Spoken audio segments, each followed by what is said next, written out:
What's up, guys? So welcome back to the YouTube channel. It's been a little over 2 years, but we're going to do a 2-year review of the truck and 1 year after adding all the modifications from the last video that you guys have seen. So we're just going to go around the exterior of the truck first, and then we'll kind of go inside. There's not really much inside, but yeah. So first of all, don't judge me for the truck. It's really dirty. Like every week it snows here and it gets dirty again, so there's really no point. And also, you know what, it's an overlanding truck, it's an off-road truck, it's a camping truck, so who cares? So first things first, I have the CBI front bumper on. I don't think you guys ever actually seen a video of this, because whenever I was installing this, I had to cut the front bumper and I accidentally cut into the AC condenser. This was about a year ago, and I still have not replaced the AC condenser, so my truck has not had AC since then, and it's a 21. I have the condenser. Oh, I also cut through the radiator, so yeah, that was pretty bad. So I got the new radiator, I got the new AC condenser, and then I replaced the radiator, but the AC condenser was way too hard to get to. I was getting pissed off, so I put it back together, got the truck running, and I left it there. I told myself that I was going to take it to a shop to have them do it. Still has not happened, and honestly it doesn't really bother me all that much. Most of my vehicles that I've had hasn't had AC anyways, so yeah. So yeah, if you guys haven't seen a video of this, that's why. In there is the Smitty built. If I had to, I could flip it up like that to get to the winch. And then yeah, I do not have any rings on the front. I just kind of hook up to the truck just like that, and yeah, just tying it down. Headlights still absolutely suck. Haven't replaced them yet. I really want to, I really need to, but they are trash. I now have an addition of a huge crack that goes across the entire windshield, and I want to get a KC Highlights roof rack. Another thing that is new is I have these 35s on here. So these icons, if you guys are in the ZR2 community, you guys are probably aware of peak suspension. So these are actually some icons that I think is Nick, yeah, Nick had laying around. He posted it in the group chat or in the Facebook page, and I hit him up, swooped them off of him. I actually got them for a really good deal, and they've been awesome. I think they look great, especially when they're washed. The bronze on the silver and with the black accents, I think look awesome. On here I have Goodyear, Wrangler, I can't remember what they are. Like, they're some kind of all-terrains. I can't remember the actual name. They're the Tire Rack exclusive, if you know what I'm talking about. And then of course with that, I had to get the high marks, and on the inside I have the peak suspension upper control arms and the coilover conversion. This side, well, both of them kind of, but especially this side, the grease fitting for the control arms, the one rear facing on this side and the one front facing on the other side actually point out, so you can grease pack them. However, on the front facing on this side and the rear facing on the other side, those fittings, just the way that they naturally are, face backwards whenever you tighten them. So I can't really get a like my grease gun in there. I've been told that they sell like pretty much like U-joint grease fittings that you can put on there to to actually be able to do it. I haven't done it, but it does kind of suck because now my truck squeaks like this. Go up here.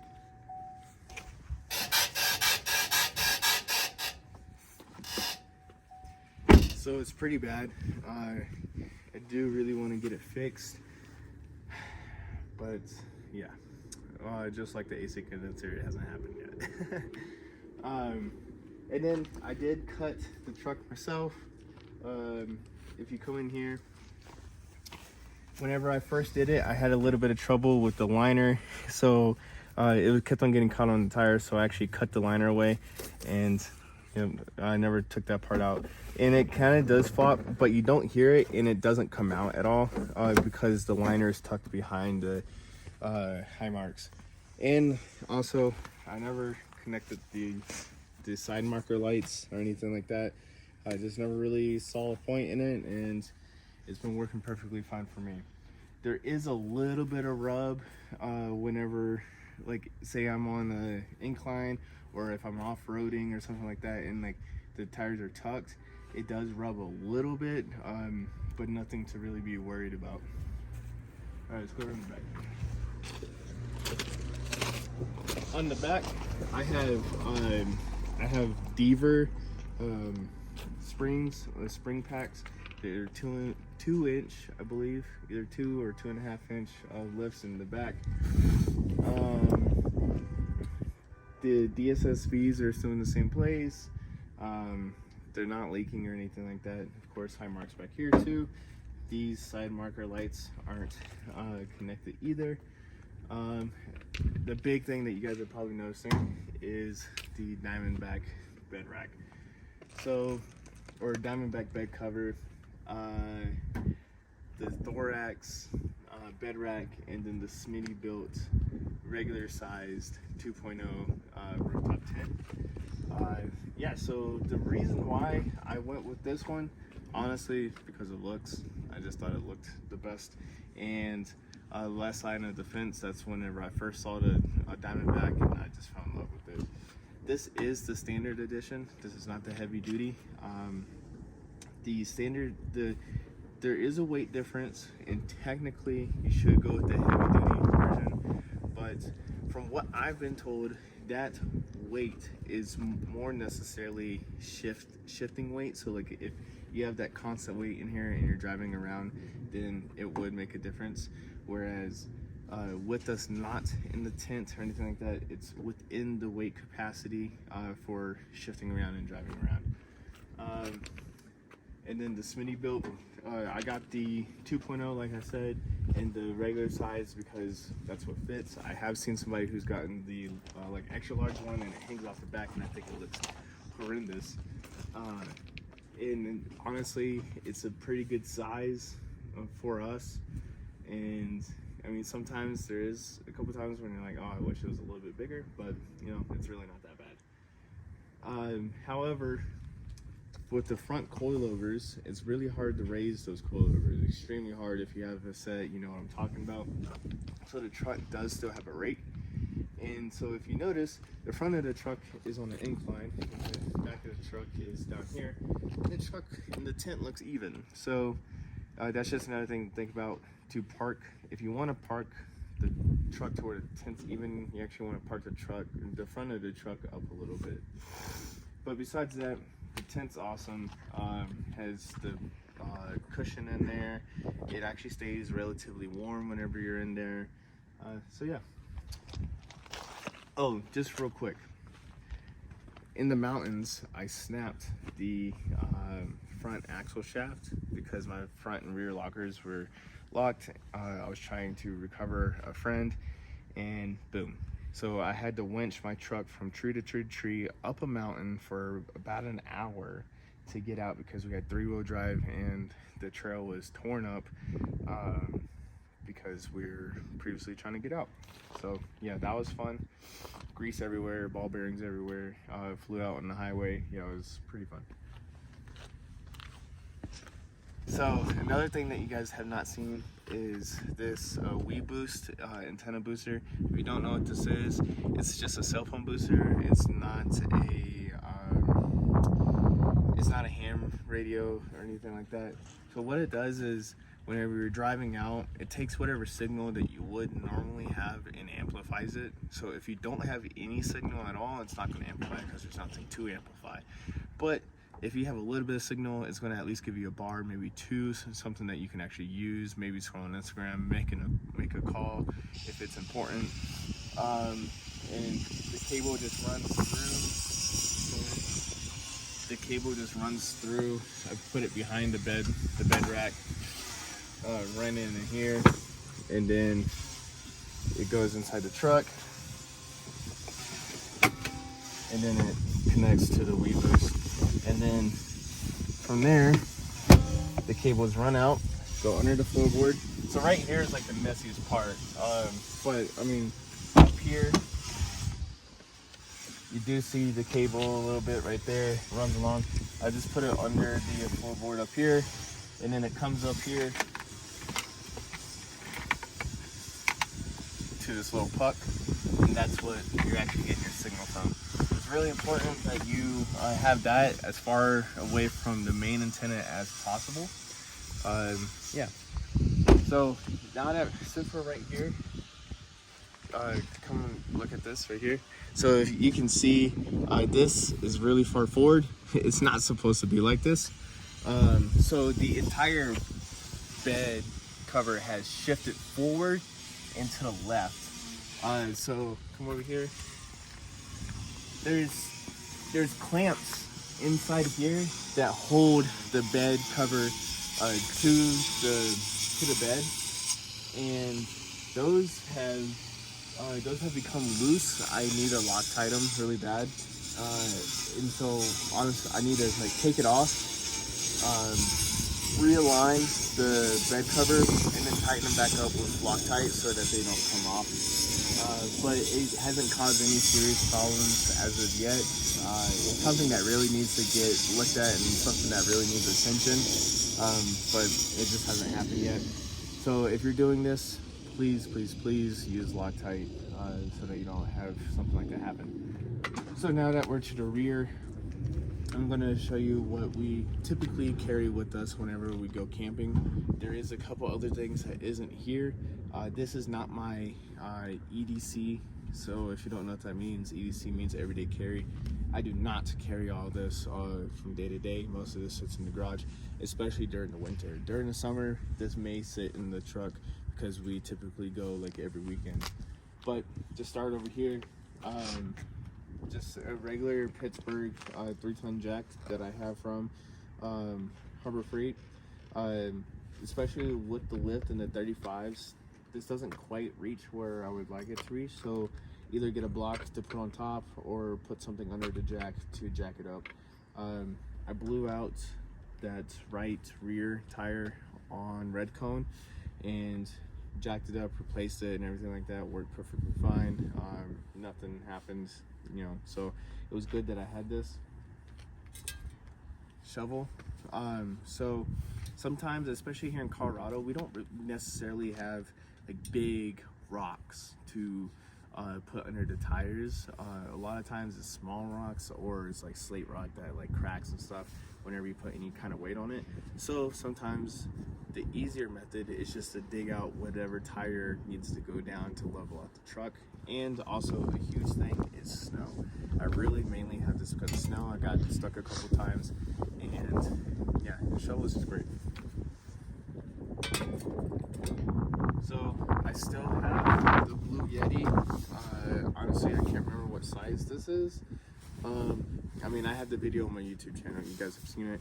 I really want to upgrade because we currently use a propane kettle to warm up our water, but we have an electric kettle, but this can't handle that. So I do really want to upgrade, but you know, money. Okay. I have my DeWalt bag. In this DeWalt bag, I have 2 drills, the saw, and I believe I have another DeWalt tool that's not in there. No. So yeah, that's what I bring with me. This is the daily driver. This little thing actually packs a lot of punch, and a couple batteries in there. And also I have a battery charger in the back of the truck, like a back seat, under the seat, that I can plug into here if I need to charge the batteries. Luckily I haven't had to use this, so it's still in the packaging, but I have a 10,000 pound recovery strap, and I also do have a D-ring attachment for it to recover somebody. I carry my tools, just a Duralast kit, super simple. Some stuff is missing, but I have a lot of the stuff that I would normally need in there. This is my Husky bag. this has all my like one-off tools. So like some snippers, rivets, like large wrenches, large sockets, hole saws. I mean, I don't really know why I need a hole saw on the trail, but whatever. Yeah, so all my like one-off tools that I had to go out and specifically buy for this truck is in this bag, because I know that there's at least one thing on this truck that needs it, and typically it's the suspension, and it's kind of important when you're on the trails. What size is this? This is a 5-gallon, 6-gallon jerry can for water. If I'm being honest, it sucks. It leaks, but it's from Walmart and it was super cheap and it does the job. And I mean, it's not leaking right now, but cooler, just a cheap cooler, Would I like to get a refrigerator for the truck? Yeah, I would. But are they expensive? Yes, they are. So, and then I have this tote. Once again, would I like to get a Pelican or a front runner case? Yeah, I would. Are they expensive? Yes, they are. So this is off of Amazon. So this box really is truly empty. Here's some blankets that we use. Here's our heated blanket that we plug into. Here's the kettle. Just the cheap little Ozark Trail, propane stove. Got the propane bottles. Got some hot chocolate, coffee mugs, and then we have gloves. We have baby gloves for Juju, gloves for her, gloves for me, whatnot. So, and then a lot of this stuff right now is in the garage, but especially during the summer, at least this box is pretty much always packed, so that we can just grab it and throw it in the truck. Alright, come on. Alright, so the back of the truck's a little dirty, but especially in Colorado, you need a scraper. But I have a Halo battery jumper, battery pack, whatever you want to call it. I have used this on a Silverado, or my old Silverado. I know that mine's diesel, and diesel typically has more compression. I haven't used it on this truck yet, but it's better to have it than not to have it. And if the day comes, hopefully it can actually jump this truck. I have jumper cables. Whenever I replaced the bumper, I took these off the original bumper. I decided to keep at least one. I don't really know why, but you know what? I have it. Like I said, jumper cables. Here's the other battery charger that I have just for out on the trails.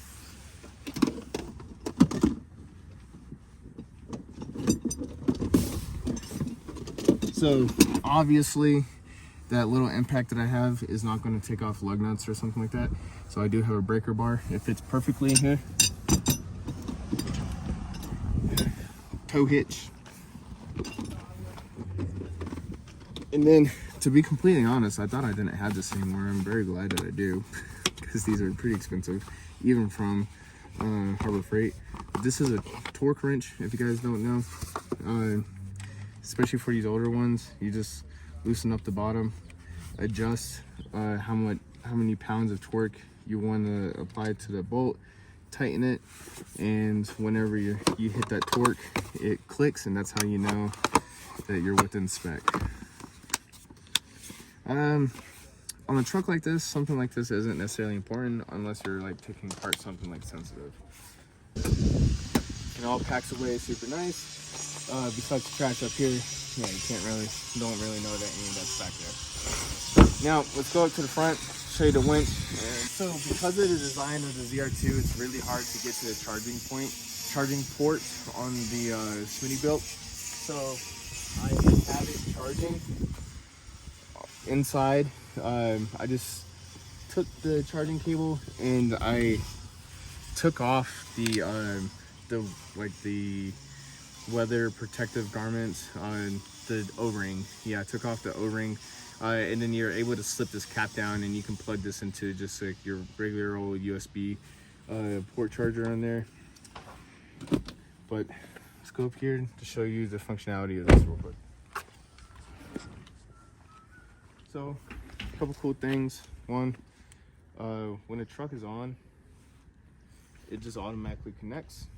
And then for at night, you do have a little light so that you can like see what you're doing, whatever.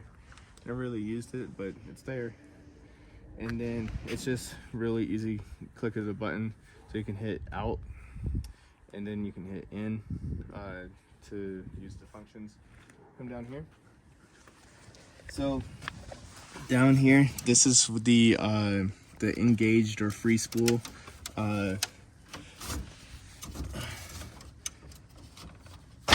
selector. So yeah, whenever it's cold, it scratches up your hands a little bit, it hurts a little bit, but you can pull it out, unhook it, just like this, just like that, and then all you do, then once you free spool it, then you have to come back up here, engage it. Typically you want the truck running, but it's just gonna be pulling me, so I'm not really going to for it. So like I said, you can do out, so it's out now.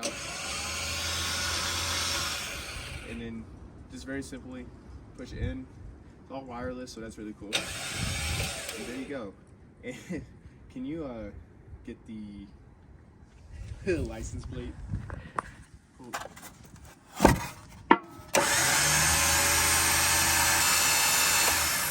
So it's decently fast, and it's decently strong. Like I said, it pulled up my truck up the mountain,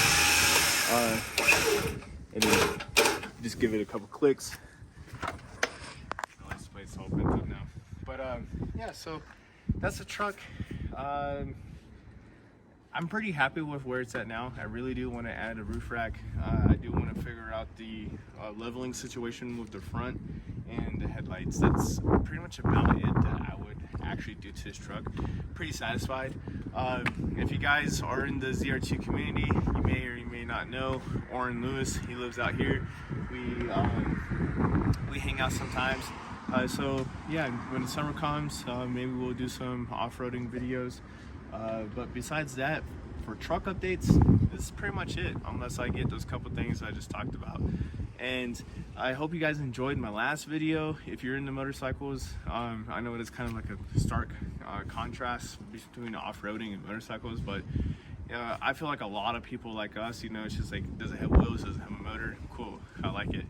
So yeah, I know it may not be for everybody, but yeah, me personally, like I said, if it has wheels, if it has a motor, I'm down for it. So I'm going to be posting videos about that, some like build videos, maybe try to do some moto vlogs or something. So if that interests you, stick around, tune in, see some of those videos, support me, whatever, blah blah.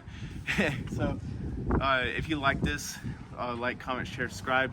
If you didn't like it, dislike it, still subscribe, please. I'm trying to make it out here. I know that my videos are kind of inconsistent, but please, I need that YouTube money. So yeah, peace.